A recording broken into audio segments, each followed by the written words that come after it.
Vous rendez-vous compte que l'on a eu déjà 20 rencontres ensemble? C'est pas suffisamment long. Allez, on va en faire 20 autres. Non, je suis en train de blaguer. Certains probablement viendront à ces 20 autres rencontres. Mais nous voulons vous remercier pour votre consécration et le fait d'être venu. Et ça a été vraiment quelque chose qui change notre vie, une expérience extraordinaire, les personnes merveilleuses que nous avons rencontrées, toutes les paroles agréables que vous avez dites, les choses que vous avez partagées avec nous, et vous êtes dans nos prières. J'étais là en parlant avec un caméraman et je disais, priez pour moi, parce qu'il y a des personnes qui ont pris une décision pour le Christ, que le Saint-Esprit puisse continuer de travailler dans leur cœur. Je vais prier qu'il puisse vous transformer, que vous acceptiez Jésus, car c'est un don, que vous acceptez ce don qu'il vous a fait. Le sujet d'aujourd'hui va nous parler du ciel, et nous avons un sujet qui soutient, qui s'intitule l'étude, la ville colossale qui est dans l'espace. Et nous allons partager ces informations avec vous, si vous le voulez, à la fin, et vous pouvez aussi le trouver sur notre site. Cette leçon d'aujourd'hui, le lion et l'agneau. Et cela va parler d'un temps où le lion et l'agneau habiteront ensemble en paix. Ce soir, on va commencer par lire une lettre. Est-ce que vous êtes fatigué de ce monde fou? Est-ce que vous êtes en train de chercher la paix du cœur, toute la violence et toute la pollution? N'y a-t-il pas de solution? Où pouvez-vous aller pour laisser tout cela derrière vous? Et puis, un jour, je lis dans la Bible, d'un monde où il n'y aura plus de mort ou de souffrance, c'est plus que l'histoire, c'est un jardin dans la gloire, où là, les fleurs sont comme des pétales extraordinaires, et où le loup et l'agneau seront ensemble. Oui, Éden, cher Éden, comme j'aimerais marcher avec Jésus sur cette terre. Près de l'arbre de la vie se trouve une rivière qui coule tranquillement et qui a une eau claire qui coule, et les fleurs qu'il a faites ne mourront jamais, car la splendeur de leur parfum remplira pour toujours l'air. Êtes-vous fatigué d'un monde où les cœurs sont durs, où il y a un jardin que vous pouvez avoir? Prenez Jésus par la main, il vous conduira vers cette terre, alors qu'il efface de vos yeux les larmes, le jour où il reviendra pour vous prendre à la maison, à Éden, cher Éden, là où l'agneau et le loup paîtront ensemble. Éden, cher Éden, comme j'aimerais marcher avec Jésus. Est-ce que c'est votre prière, ce poème que nous avons entendu? Nous allons essayer de faire notre meilleur ce soir. Seigneur, donne-moi la parole d'un ange. Aide-moi d'articuler. Je prie pour nos traducteurs qui sont en train de faire un travail extraordinaire pour pouvoir utiliser la parole pour vous permettre de voir comme nous pouvons humainement le faire, ce que Dieu a préparé pour ceux qu'il aime. Son désir, c'est que vous soyez là. Et ça a été fait par l'ordinateur, mais on aimerait vous mettre dans l'état d'esprit de la réalité du ciel. Et pourquoi est-ce qu'on ne le ferait pas maintenant? Et je vais partager un petit peu avec vous. C'est un lieu où les fleurs ne fanent jamais, où il n'y a plus de péché ou de souffrance. C'est une ville qui a des portes de perles et une rivière qui coule du trône de Dieu. Là, il nous dit qu'au-dessus de chaque porte, il y a les noms des 12 tribus. Et c'est là où se trouve l'Israël spirituel, l'Église de Dieu. Et de la même manière, 4 rivières sortaient d'Éden. Eh bien, de ce trône de Dieu, une fleuve partira en cataractes qui vont irriguer notre planète. Et près de cette rivière, il y a le fruit de la vie qui donne l'immortalité. Cette ville existe aujourd'hui, mais il n'est pas ici sur cette terre. J'ai été vous préparer une place et je reviendrai pour... nous passerons 1000 ans à régner avec lui, et à la fin de ces 1000 ans, la nouvelle Jérusalem descendra du ciel d'auprès de Dieu et s'installera ici sur cette terre. En ce jour-là, ses pieds toucheront le mont des Oliviers, il le rendra saint, et c'est là que la ville s'établira définitivement avec Jésus. Oh, ce sont des efforts humains pour vous permettre de voir quelque chose qui est très réel, pour que ça soit fixé dans votre esprit. Mais je voudrais maintenant retourner à la parole de Dieu et étudier avec vous ce qu'il est dit sur ce lieu où le lion et l'agneau prêteront ensemble. Vous voudrez être là, mes amis? C'est réel. ce n'est pas simplement dans le ciel, même dans notre monde séculier, vous voyez dans les nouvelles, les gens qui se posent des questions sur la vie après la mort. Est-ce qu'il existe un lieu qui s'appelle le ciel? Est-ce qu'il existe le paradis? Et si le ciel était ici et qu'on devait le faire ici même, quels sont les choix que nous avons pour pouvoir améliorer notre état sur cette terre? Ce n'est pas facile, mes amis. Rappelez-vous que nous sommes tous en phase terminale. Cette vie est courte. Notre vie ici, comme un temps, c'est une vapeur, c'est une ombre. Notre vie, la Bible nous dit, c'est comme l'herbe qui se lève le matin et qui le soir flétrit. Comparé à l'éternité, ce n'est rien du tout. La raison de cette vie actuelle, c'est de pouvoir vivre pour l'éternité. Dieu nous a créés pour que nous vivions éternellement. Et vous savez, l'homme a ce besoin au fond de lui-même, dans ce besoin qu'il y a même chez l'homme de chercher dans les étoiles. Y a-t-il quelqu'un au-delà? Est-ce que lorsque le premier cosmonaute est allé dans l'espace, Yuri Gagarin, quand il est revenu, il a dit, je suis allé dans l'espace, mais je n'ai pas trouvé Dieu. Aujourd'hui, ils ne le disent pas, ils ne le disent plus. Je suis fasciné par l'espace. Ça, c'est la station spatiale, et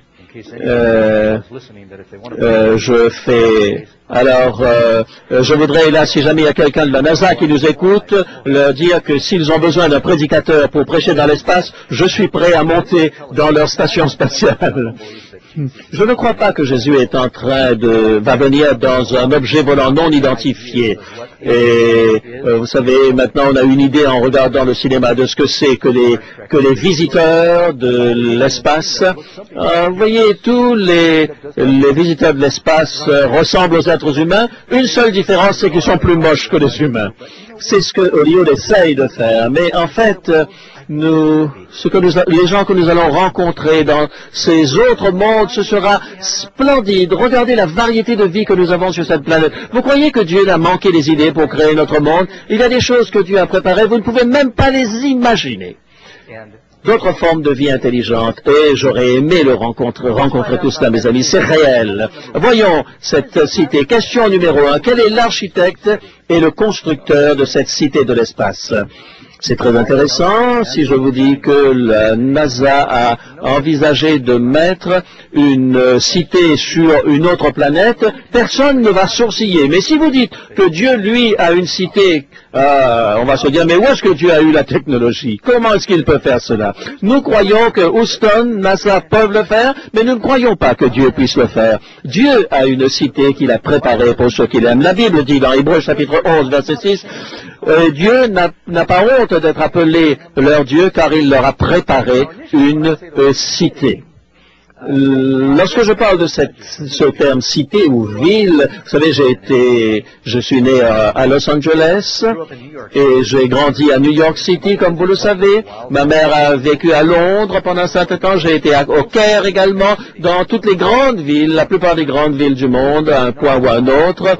Mais vous savez, je n'aime pas les villes. Si vous voulez vraiment voir où j'habite, nous faisons du travail missionnaire à Sacramento actuellement. Nous sommes là depuis presque 12 ans. Vous savez, nous avons une place là dans les collines. Et là, je suis bien. Mais Ésaïe chapitre 5 dit, il n'y a pas de place pour que l'homme puisse être seul sur cette terre. Le projet de Dieu, c'est d'être un jardinier, de pouvoir apprécier la création de Dieu. Vous savez, les villes, dans ce contexte, les villes où les concentrations sont typiques, où vous avez une concentration de mal, vous avez beaucoup de gens inconvertis, mais la Nouvelle Jérusalem ne sera pas comme la Vieille Jérusalem. Vous savez, la Vieille Jérusalem est un des lieux les plus contestés sur cette terre. Le monde, le nom Jérusalem, lorsque vous dites Shalom en grec, on parle de paix, Jérusalem, ville de paix, c'est la paix. Et lorsque nous disons Jérusalem, nous voulons parler de paix. Ce n'est pas une ville de paix. Mais la nouvelle Jérusalem, c'est une histoire différente. Quand chaque personne dans cette nouvelle ville aura le Jésus dans son cœur, et lorsque vous avez le principe de la paix, le prince de la paix, eh bien, vous serez vraiment dans la paix réelle. Il n'y aura pas de station de police, il n'y aura pas d'hôpitaux, il n'y aura pas de drogue, pas de crime. Ah, je suis tellement passionné que je me sens vraiment partir au ciel. Question numéro 2. Où se trouve cette merveilleuse cité que Dieu a préparée pour ceux qui l'aiment? Apocalypse chapitre 21, verset 2.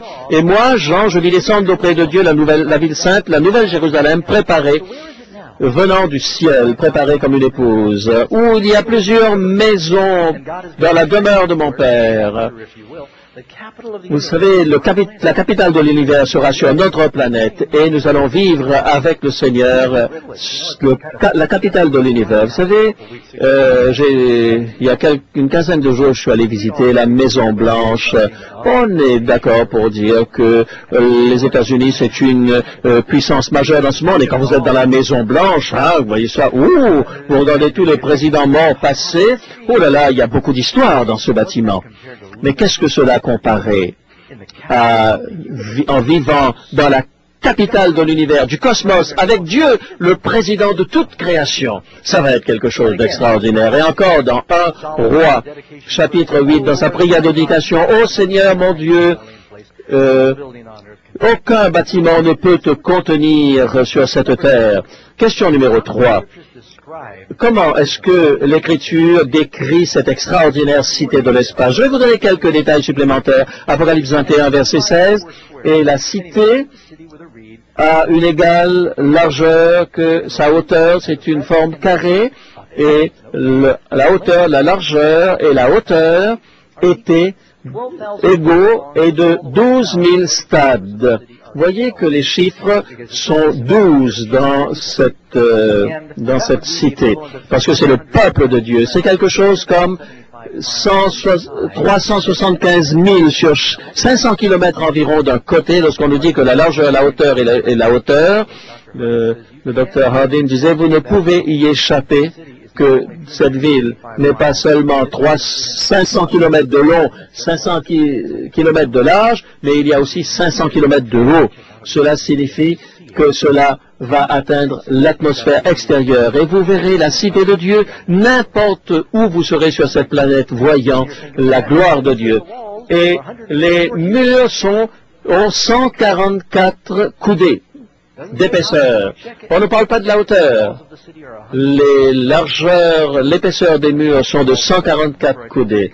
Babylone, on disait que 5 chariots pouvaient circuler sur le sommet de la largeur 22 pieds. Seulement. Je ne voudrais pas manquer quelque chose. Certaines personnes disent, oh, j'aimerais aller au ciel, mais ils n'auront pas une place pour moi, il y aura tant de monde.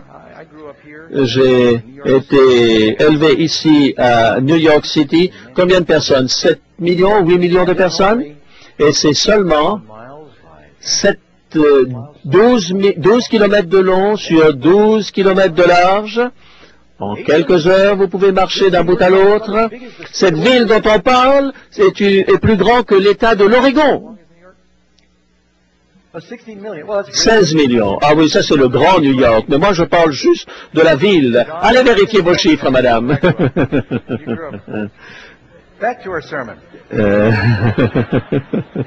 Allez, retournez à vos sermons. 500 kilomètres d'un côté, il y aura de l'espace pour vous. Et c'est seulement la maison que le Seigneur nous a préparée, la sainte cité descendant du ciel d'auprès de Dieu, à un mur haut et grand, qui a 12 portes, et il avait l'apparence du jaspe. Lorsque vous regardez le matériel qui est employé dans cette ville, vous constatez que Dieu n'a pas utilisé de bois.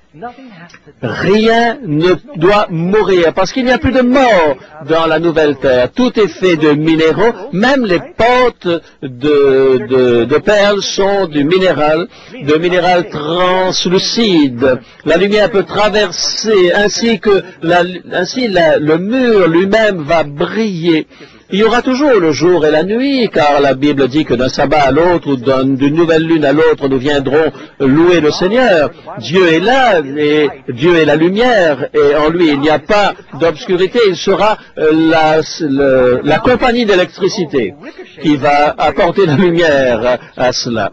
Et voyez, vous savez, toute la ville va être illuminée, un peu comme un kaléidoscope. Lorsque vous allez dans votre maison, vous n'aurez pas besoin de chercher pour éteindre la lumière. Vous savez, lorsque Karine va dormir, elle met quelque chose sur ses yeux pour... Elle se moque de moi parce que, vous savez, un jour je suis allé en avion, comme ça, j'en avais un, et puis depuis, elle me l'a piqué. Et les chemins de la ville, les rues de la ville seront de pur or. Vous savez, si vous avez vos trésors ici sur cette terre, eh bien, on va vous le voler. N'accumulez pas vos trésors sur cette terre, là où la rouille et la teinte détruisent. 12 portes et 12 perles.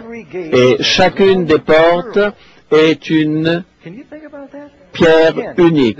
Repensez-y. 12 portes, 3 sur chaque côté, et chacun fait d'une perle unique. J'ai un fait extraordinaire pour vous ici. Il y a quelques années de cela, lorsque je faisais mon programme de radio, Alan Golash, c'était son nom, était en train de... il a trouvé cet article que vous avez sur l'écran maintenant, et il dit c'est une perle artificielle, mais en le regardant de près, il se disait mais ça ressemble beaucoup à une vraie perle, et il l'a acheté $14.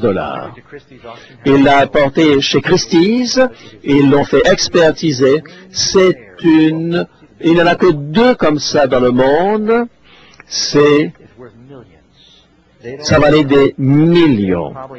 Il ne le savait pas. Probablement fait vers les années 1850. Oh, j'aurais aimé payer $14 et le transformer en quelque chose qui n'a aucun prix. Quel est le marchand sage qui trouve un trésor et qui vend tout ce qu'il a pour pouvoir acheter ce trésor? C'est un bel investissement.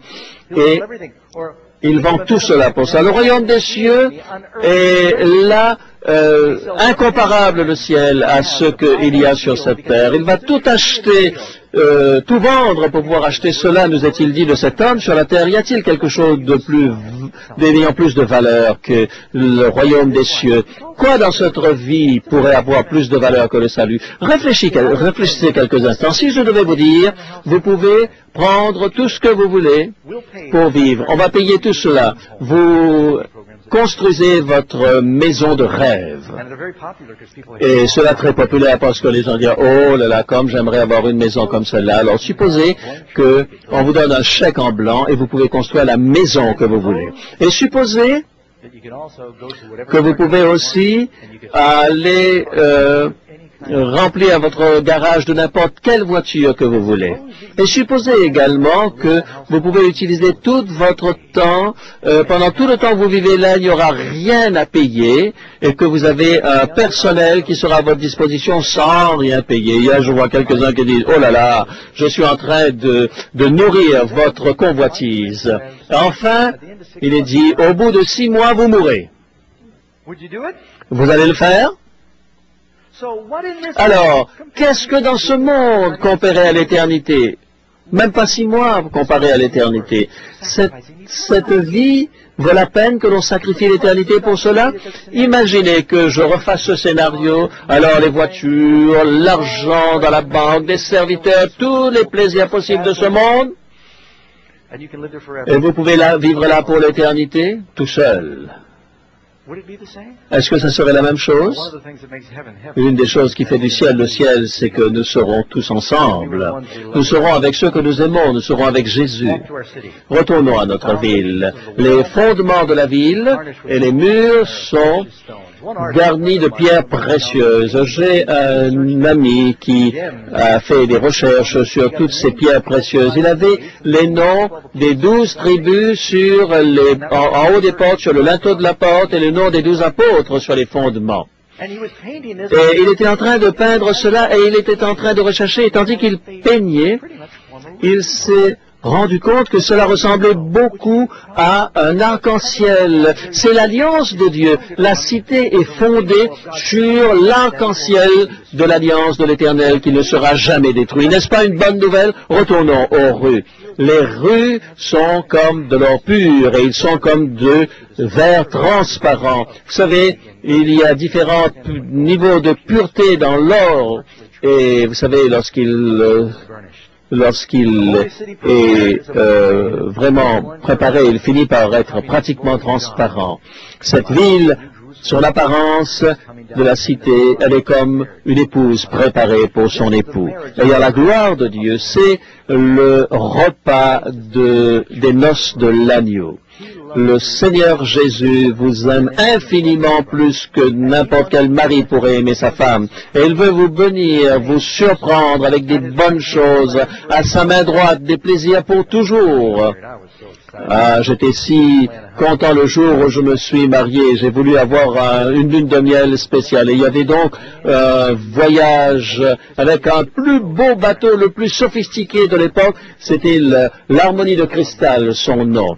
Et dans le canal du Panama pour ma lune de miel. Et je voulais vraiment, ça a coûté beaucoup d'argent, mais je voulais avoir une chambre avec un balcon. Et mon ami a réussi à me faire avoir une classe supérieure et au-dessus de nous, il y avait la suite présidentielle et on est même allé le visiter parce qu'il n'y avait personne dedans et nous sommes allés là sur ce bateau extraordinaire. C'était tellement extraordinaire. Oh, je pouvais faire ça pour elle, j'étais tellement heureux. Alors, elle a perdu les photos pendant 10 ans, mais elle l'a retrouvée heureusement. On va les regarder pour nous souvenir ce qui s'est passé lorsqu'on était ensemble à ce moment-là. Et vous imaginez, Jésus va aimer son épouse plus que n'importe quel mari et fera n'importe... Et il veut vous donner des choses que vous ne pouvez même pas imaginer. L'apparence de la ville,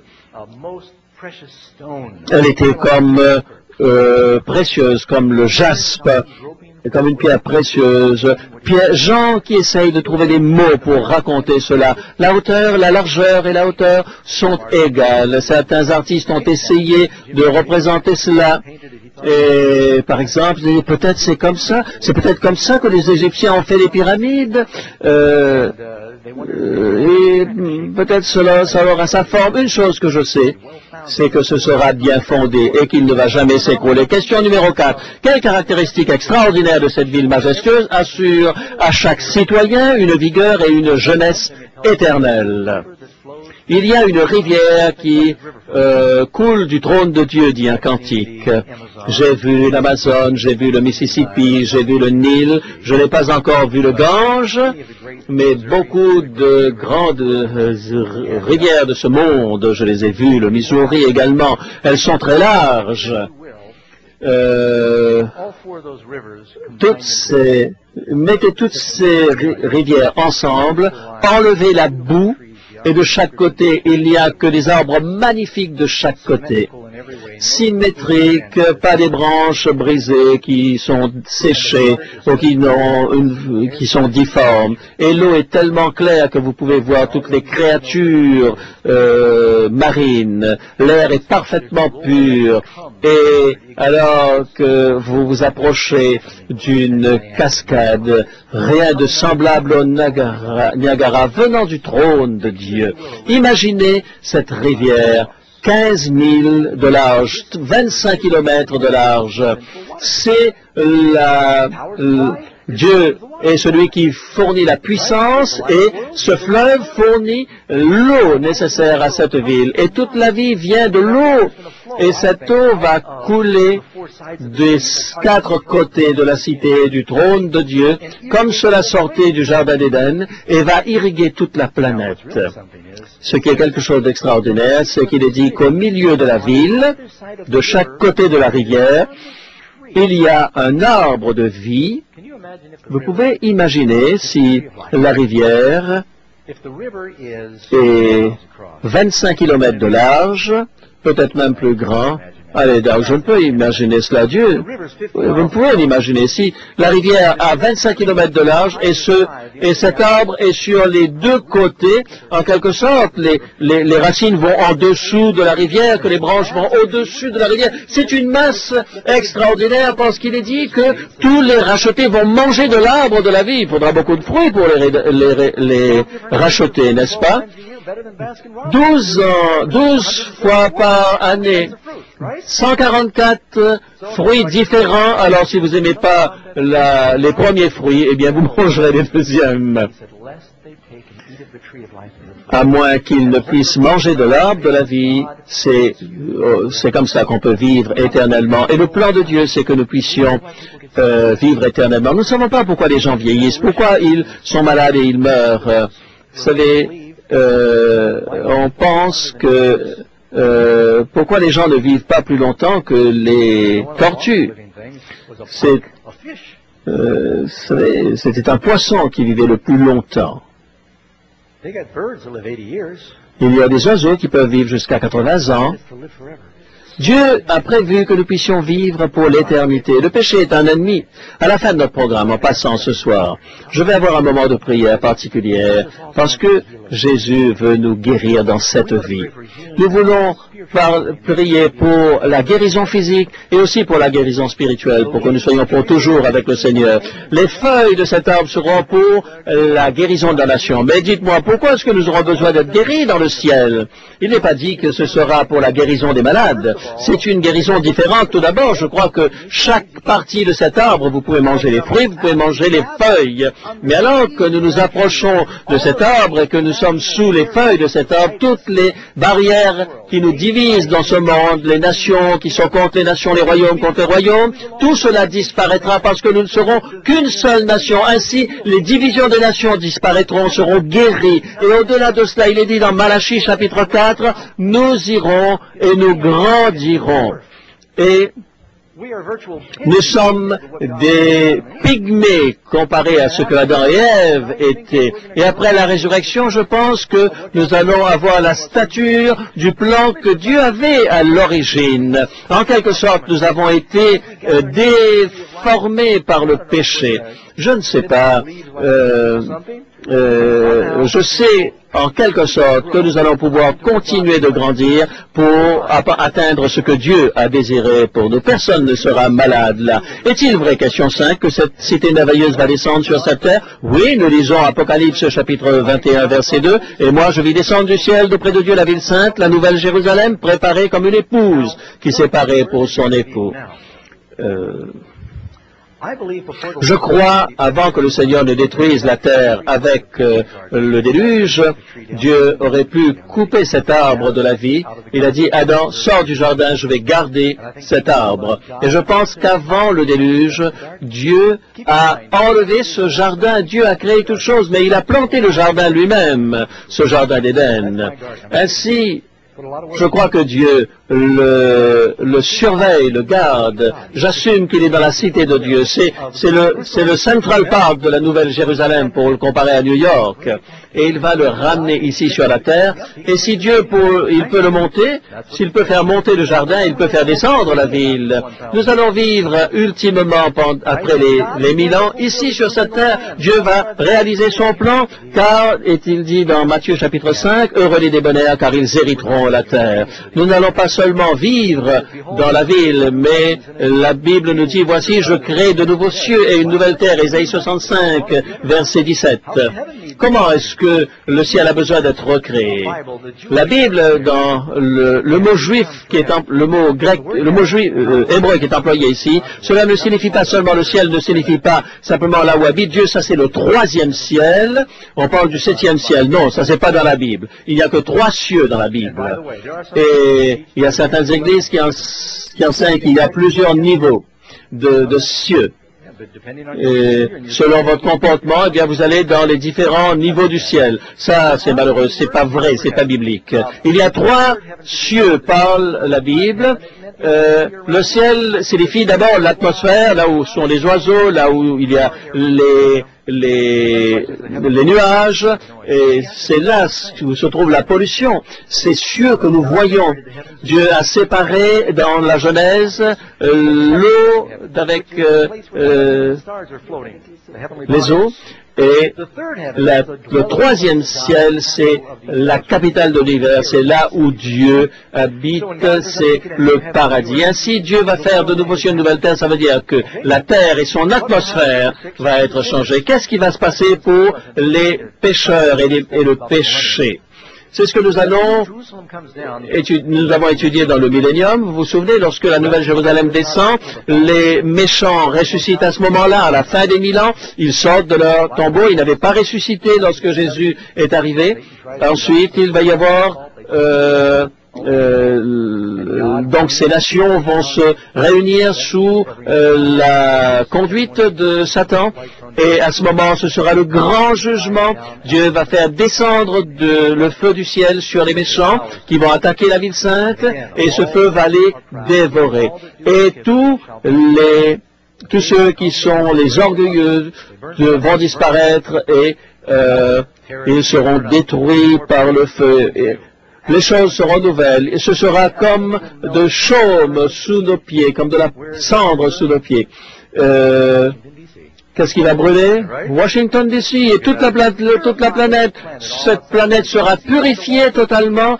Vous comprenez pourquoi il faut que les murs soient aussi épais. Il faut que ce soit isolé contre ce qui va se passer à l'extérieur. C'est pour ça que 216 pieds d'épaisseur.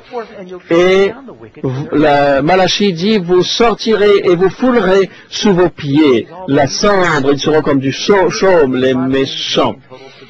Être sous les pieds signifie, c'est la soumission, c'est la soumission totale. En fait, les méchants seront totalement annihilés. 2 Pierre 3, verset 13 nous dit, nous attendons selon sa promesse de nouveaux cieux et une nouvelle terre où la justice habitera. Le Seigneur nous offre sa justice maintenant afin que nous puissions habiter à ce moment-là dans la ville de la justice. Question numéro 7.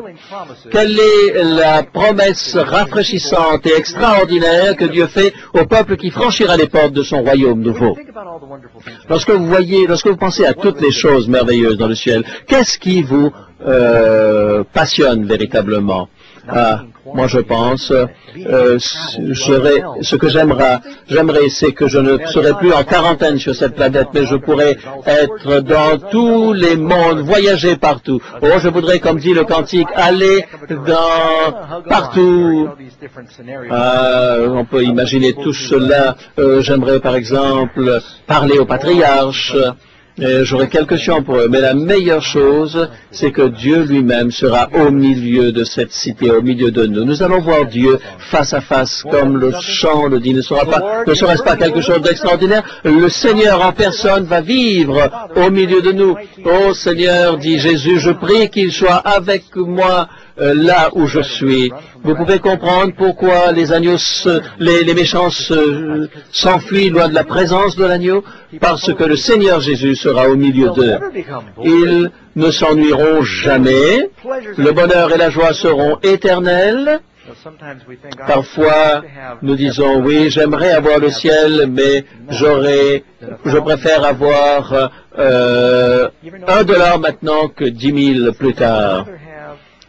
J'aimerais mieux avoir un morceau de candy maintenant plutôt qu'un gâteau à mon anniversaire. Hein? L'enfant dit, eh bien, je préfère le candy maintenant.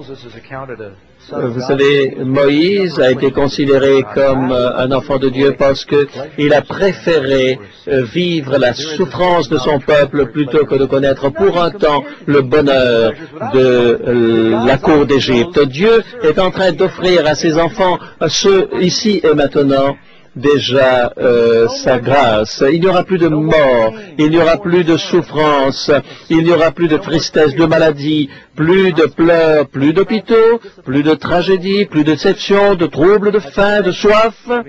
Comme je l'ai dit, il n'y aura plus de cimetières. il n'y aura plus de terrain de golf. Ah, je sais que il y a des gens qui vont être fâchés contre moi en disant cela. Vous savez, peut-être vous seriez surpris de voir tout ce qu'il y a au ciel. Ils ne se fatigueront plus, nous dit Ésaïe 40.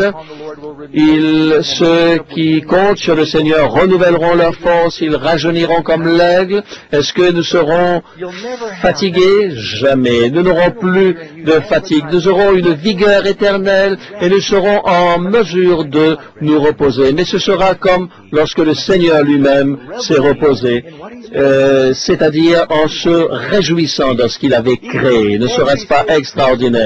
Et toute personne sauvée sera en bonne santé physique dans tous les sens du terme. Le sourd entendra, l'aveugle verra, le muet chantera et le paralysé pourra courir.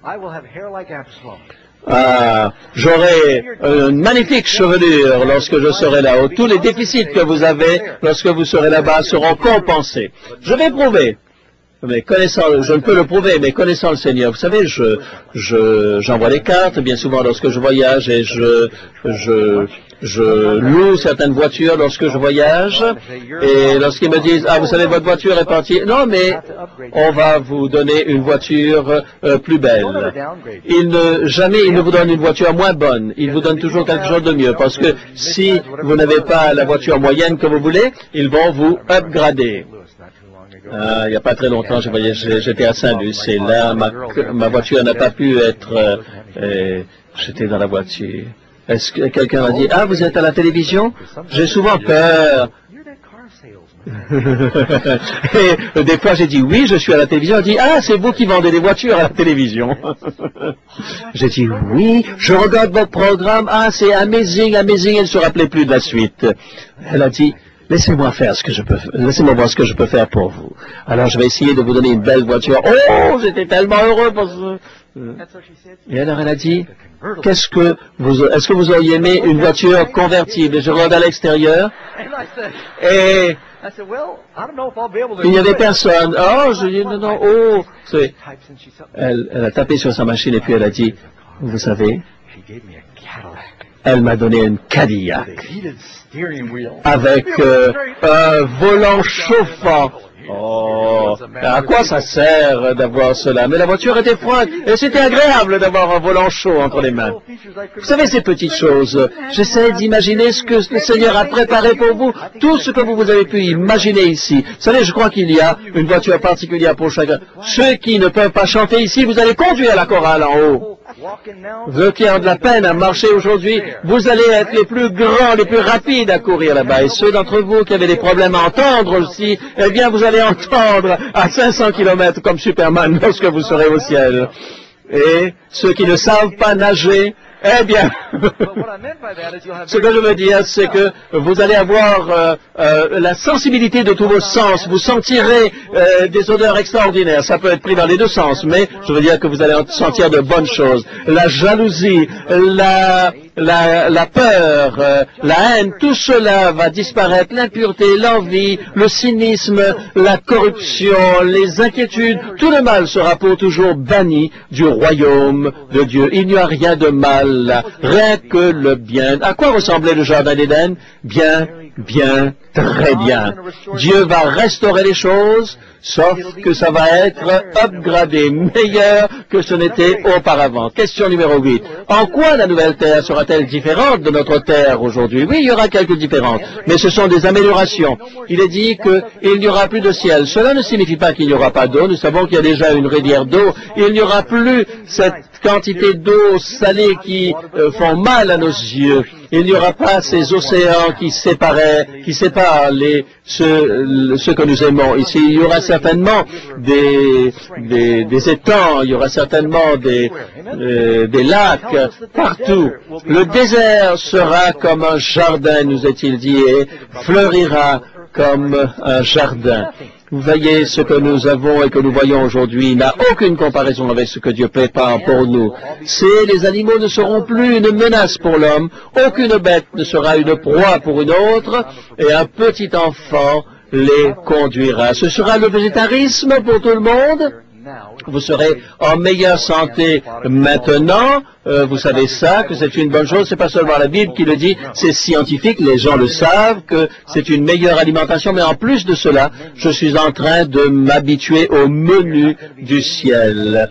Nous n'allons plus tuer des animaux. On n'aura plus donné des noms aux animaux. Big Nuggets, Big Mac, Buffalo Wings. Est-ce qu'il a donné ces noms-là aux animaux? Non, c'était ses amis.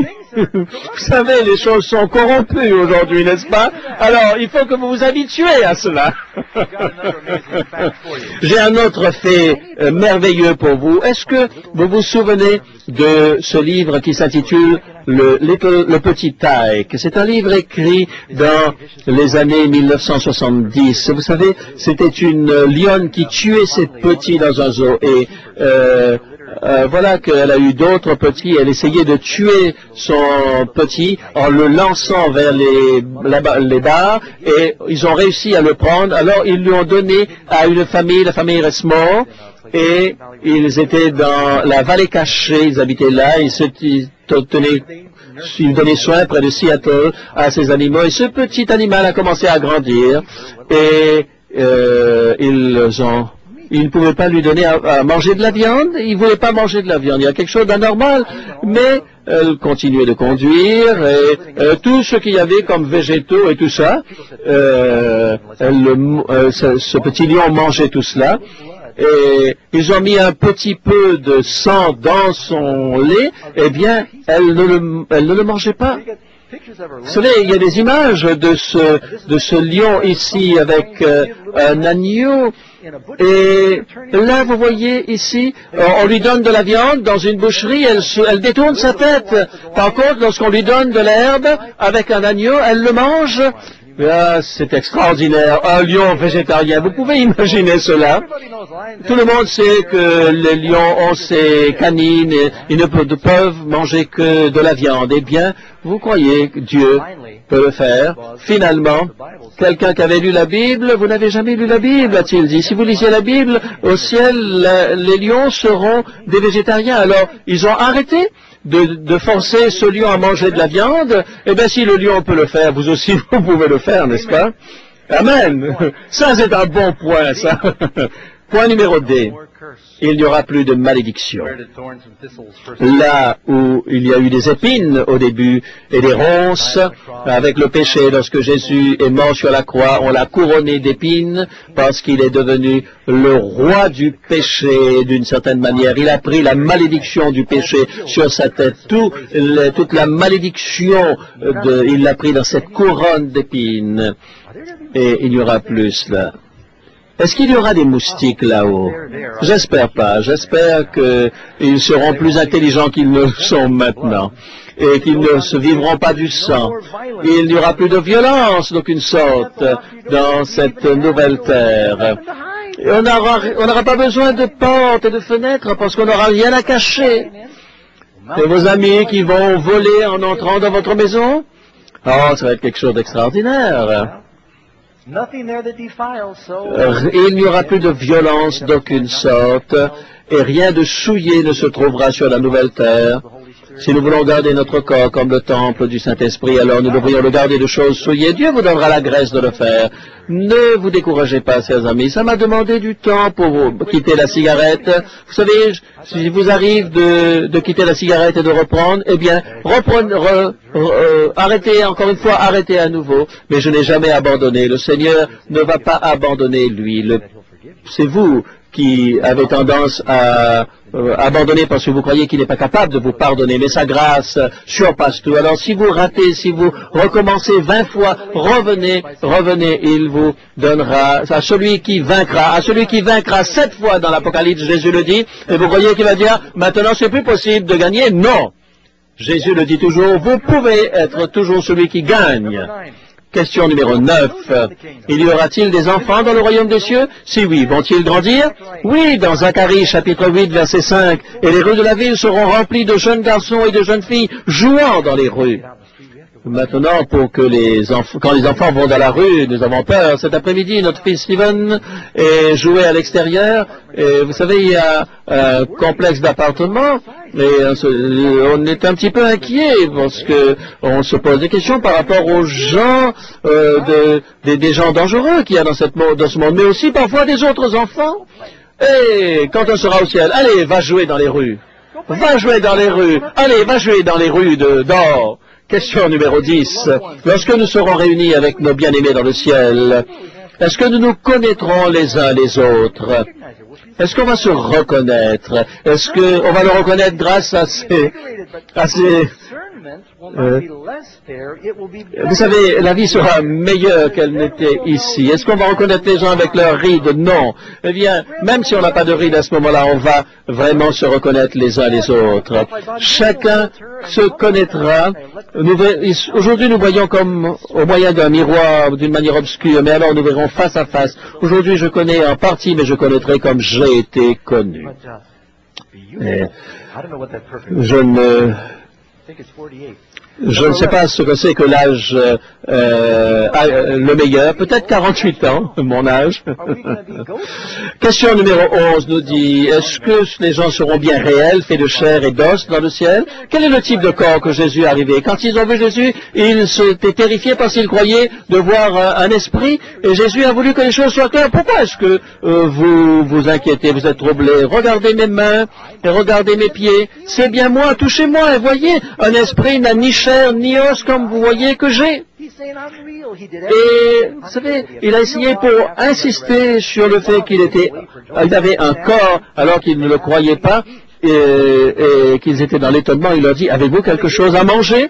Et ils lui présentèrent du poisson rôti et un rayon de miel. Et il l'a pris et il a mangé devant eux pour mettre en évidence le fait qu'il était bien vivant.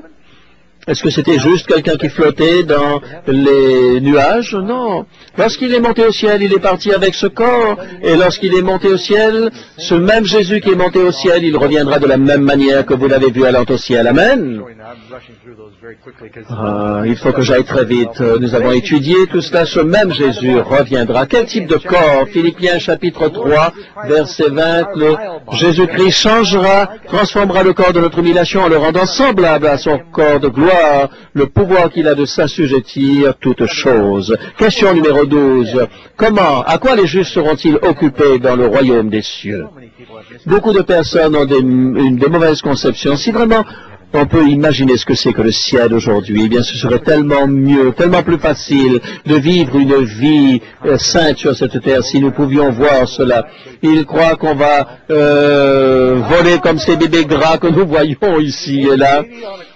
Des petits bébés qui vont être sur les nuages à jouer de la harpe.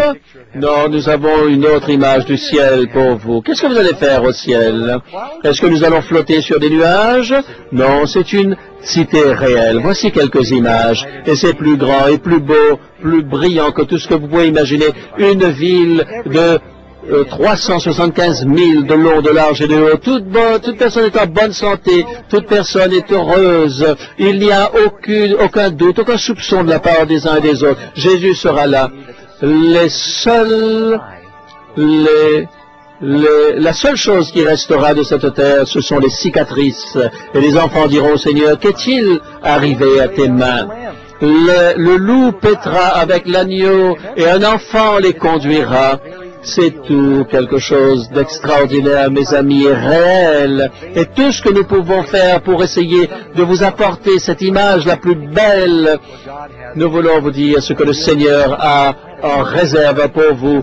Nous ne serons pas en quarantaine à cause du péché. Nous pourrons visiter l'univers tout entier. Nous serons des ambassadeurs de Dieu parce que sa capitale sera sur notre terre. N'est-ce pas merveilleux d'y penser? Et nous pourrons visiter des mondes. Et nous n'arriverons jamais aux extrémités de cet univers, car Dieu lui-même sera au milieu de nous. Ils construiront des maisons et ils les habiteront.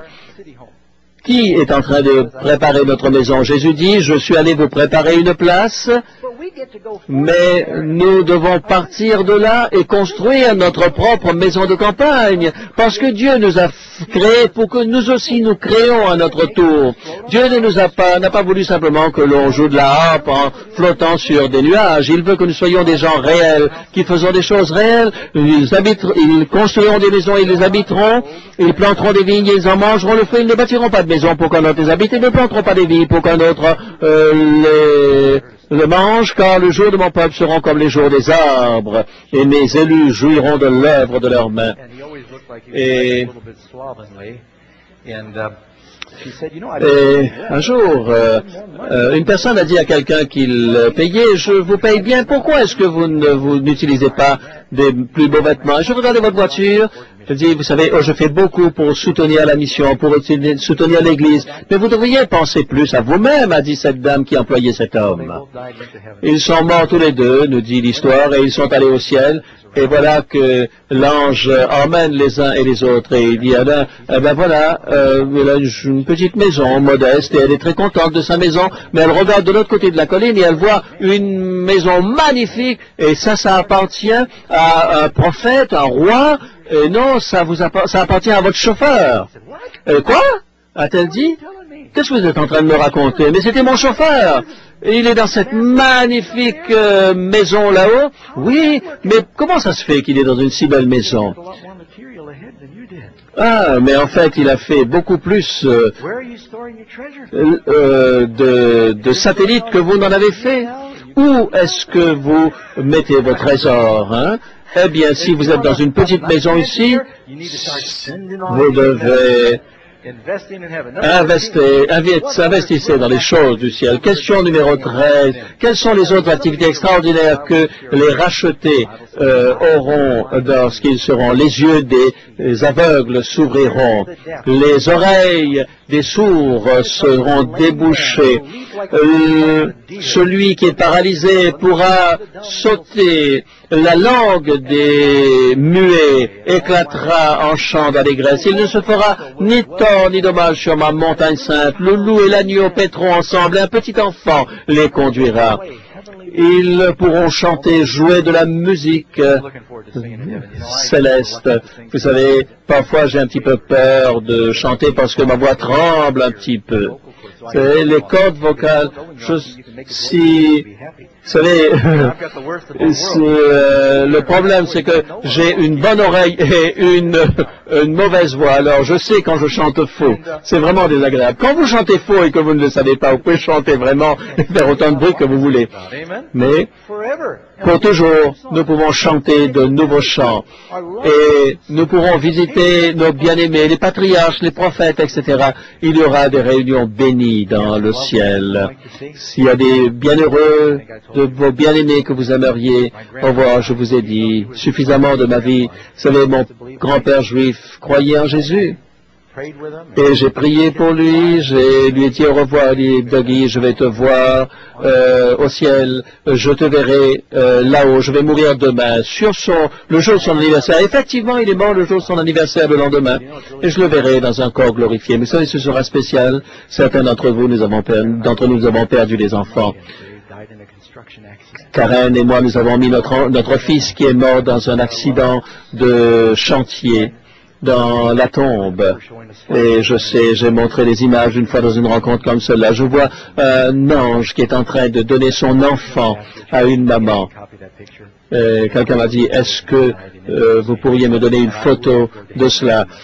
J'ai perdu 2 de mes enfants. Il y aura là une rencontre, des rencontres absolument extraordinaires. Et on dira, ah oui, j'aimerais parler à David. Qu'est-ce que c'était lorsqu'il était devant Goliath? Est-ce qu'il a tremblé? J'aimerais parler à Abraham et lui demander, comment cela c'était lorsque Dieu t'a dit, prends ton fils et sacrifie-le. Nous allons avoir beaucoup de questions. Nous allons voyager, explorer, sans jamais nous fatiguer dans le cosmos. Pas de limite de vitesse, 45 000, 55 000, pas le son, la vitesse du son, pas la vitesse la lumière, nous voyagerons à la vitesse de la pensée, la vitesse à laquelle les anges voyagent. Vous savez, nous nous réunirons, Dieu lui-même et le temple, et qui sera le prédicateur dans ce temple? Nous entendrons la parole de Dieu. Qui d'entre vous aurait aimé vivre à l'époque de Jésus, aurait aimé vous asseoir aux pieds de Jésus, comme Marie l'a fait pour entendre Jésus parler? Lorsque vous serez dans le ciel, vous pourrez vous asseoir aux pieds de Jésus, il vous enseignera, il prêchera. Oh, j'aimerais passer un temps avec Jésus, il y aura tant de monde. Non, vous avez des milliards d'années pour pouvoir avoir votre tour, pour être seul avec Jésus. Et vous aurez un temps de qualité ininterrompu. Je vais à un rendez-vous dans 3 milliards d'années avec vous, juste vous et moi. Et vous allez être heureux d'attendre ce temps-là pour être avec lui. J nous dit, nous allons étudier les animaux au ciel, Ésaïe chapitre 40, verset 31. Aujourd'hui, vous avez besoin d'un microscope. Vous savez, lorsque vous regardez ce que Dieu a fait, vous allez voir une perfection partout. Et vous verrez le génie de Dieu, créateur de Dieu. Et votre esprit ne pourra jamais s'arrêter de remercier le Seigneur pour toutes les choses qu'il a faites. C'est ce que Dieu avait prévu pour Adam et Ève, qu'ils puissent être dans le jardin, se dire, waouh, c'est extraordinaire. Et chaque fois que vous direz, louez le Seigneur, waouh, c'est ce que cela voudra dire. La Bible nous dit que Dieu va chanter, et lui chantera juste. Nous entendrons chanter les anges. Vous savez, ensuite il y aura le silence et Dieu va chanter. Et vous savez ce que sera extraordinaire? Est-ce que le langage humain peut décrire les gloires que le Seigneur a préparé pour nous? Nous ne pouvons même pas l'imaginer. Dans 1 Corinthiens chapitre 2 verset 9, l'œil n'a point vu, l'oreille n'a point entendu, et il n'est pas monté au cœur de l'homme ce que Dieu a préparé pour ceux qui l'aiment. C'est quelque chose d'extraordinaire que vous ne pouvez imaginer. Est-ce que ça vaut la peine? Quoi dans ce monde vaut la peine de sacrifier la vie éternelle avec Jésus?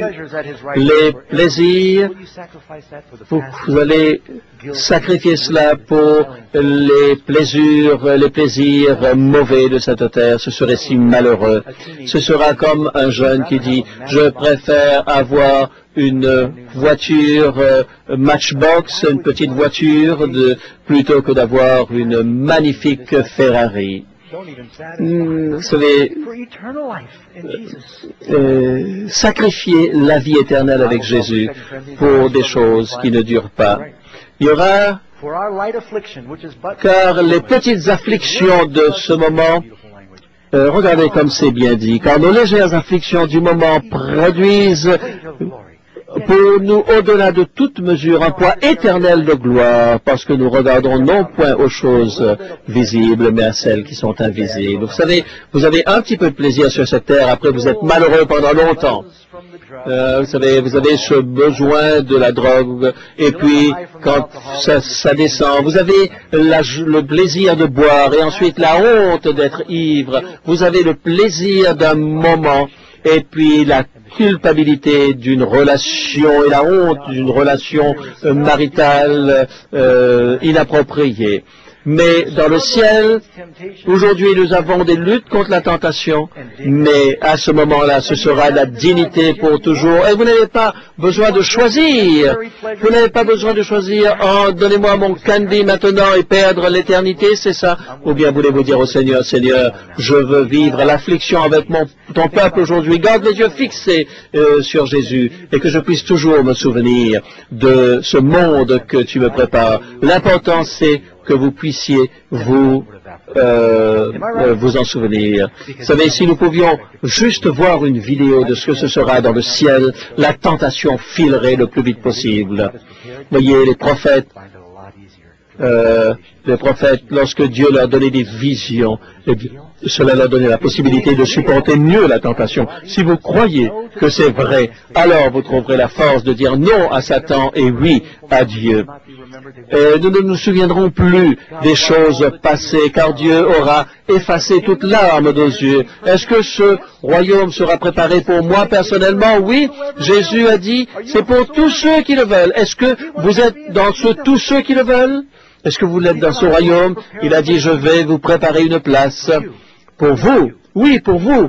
Chacun d'entre vous, ici, il est allé vous préparer une place. Quelle honte si vous n'avez pas cru à lui lorsqu'il reviendra. Il y a une place pour vous. Comment est-ce que je puis en être sûr d'avoir une place dans ce royaume? La Bible dit que Jésus est à la porte et qu'il frappe et qu'il vous demande d'ouvrir cette porte. Il veut entrer dans votre cœur, car le royaume des cieux est ici à portée de votre main. Vous savez, lorsque Jésus reviendra, cela commence, la réalité de ce royaume commence aujourd'hui et continue de se développer jour après jour. Et vous pouvez demander au roi de venir dans votre cœur maintenant et vous aurez déjà ce royaume en vous. Béni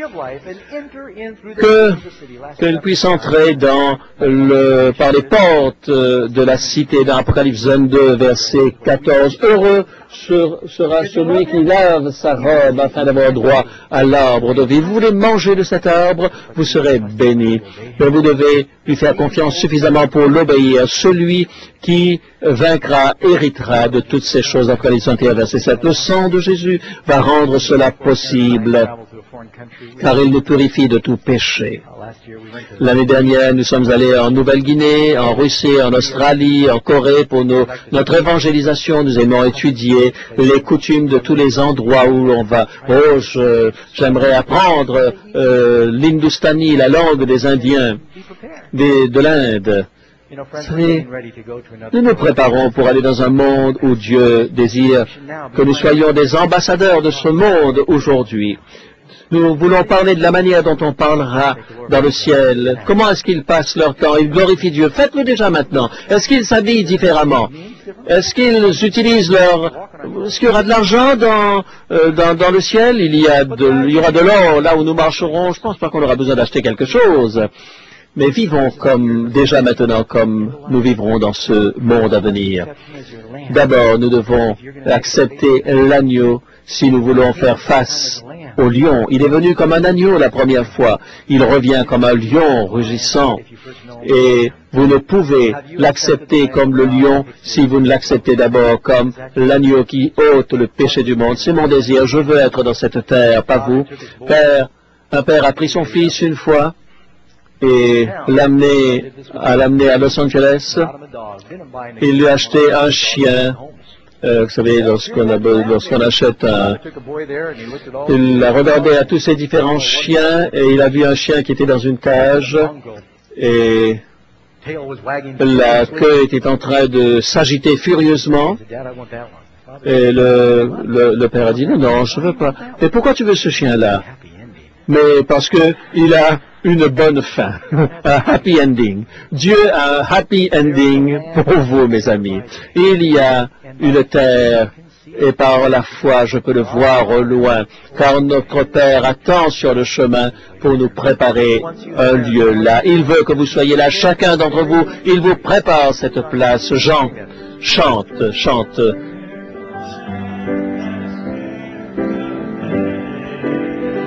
And by faith we can see it afar. Nous pouvons la voir au loin. For the Father waits over the way à la porte. to prepare us a dwelling place there together in the sweet by and by. We shall meet on that beautiful shore in the sweet by and by.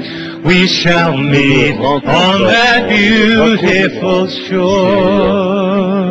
Cette plage magnifique.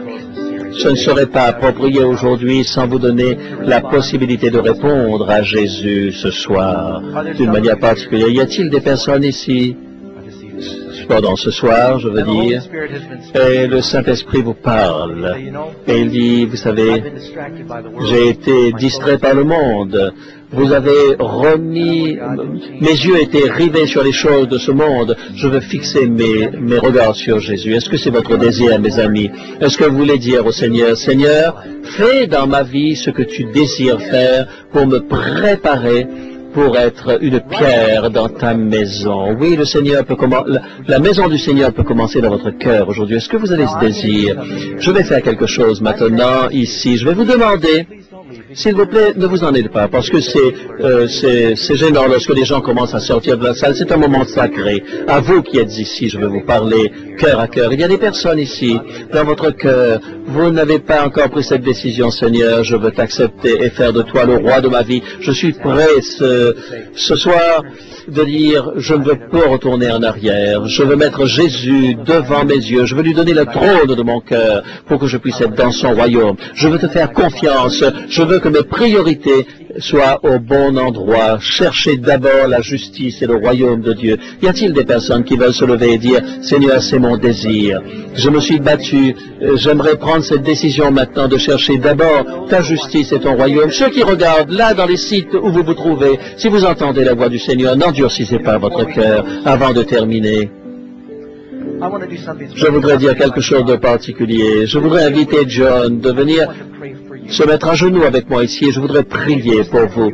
Vous pouvez rester debout là où vous vous trouvez. Père Céleste, nous avons appris que tu vas déverser ton esprit sur ces personnes. Tu vois leur décision de chercher d'abord le royaume des cieux. Le diable veut les distraire, mais je veux te demander que nous puissions fixer nos yeux sur Jésus, car c'est lui qui est le centre de notre vie. Viens dans notre cœur, tu te tiens à la porte et tu frappes. Nous venons comme nous sommes et nous croyons que ton sang peut nous laver de nos péchés. Lave-nous de ta justice, justifie-nous maintenant et Seigneur, travaille dans notre vie pour nous sanctifier afin que nous soyons prêts lorsque le lion reviendra, que nous puissions l'accepter comme notre agneau. Répare nos corps, guéris chacun d'entre nous de nos maladies physiques comme de nos maladies spirituelles. Fais quelque chose de merveilleux pour chacun d'entre nous. Bénis-les dans leur famille, bénis leur âme et qu'ils soient prêts lorsque Jésus reviendra et qui est bientôt là, nous le demandons en son nom. Amen. Et pourquoi est-ce que nous sortirions pas de ce lieu en disant « Oui, Jésus reviendra en son temps », notre chant thème. Alors Jean, conduis-nous dans ce chant thème. Jesus will come on time. Yes, he will come on time. Doubters may talk and scoffers mock, babbling without rhyme or reason. His promises are true. He will remember you. The clock of prophecy will chime. Of Jacob's ladder we will climb in brilliant glory so sublime. Our God will come on time. Yes, Jesus will come on time. Le Seigneur vous bénisse. Continuez d'utiliser ce que vous avez appris ici. Partagez ce matériel avec vos amis. Nous aimerions que tout le monde se prépare pour que Jésus revienne bientôt. Partez avec la grâce de Dieu. Nous serons à l'extérieur. John, tous ceux qui ont permis à ce que cette rencontre puisse avoir lieu, que Dieu vous bénisse chacun d'entre vous. Si nous ne nous réunissons pas ici, ce sera dans le royaume des cieux. Nous vous rencontrerons un jour.